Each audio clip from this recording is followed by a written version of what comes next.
నమస్కారం. ఘంటారావానికి స్వాగతం. ముందుగా ప్రధాన అంశాలు.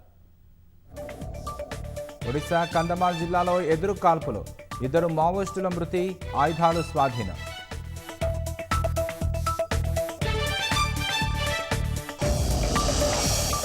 మహారాష్ట్ర తెలంగాణ సరిహద్దుల్లో బ్రిడ్జిపై నుంచి పడిన కారు, కాగజ్నగర్కు చెందిన 3 మహిళలు, ఓ బాలిక మృతి.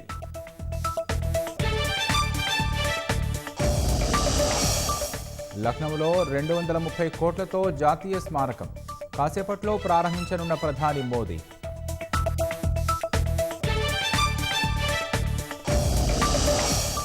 యుద్ధం ముగింపుపై ఉక్రెయిన్ అమెరికా చర్చల్లో పురోగతి, బంతి రష్యా అధ్యక్షుడు పుతిన్ కోర్టులోనే ఉందన్న జెలెన్స్కీ.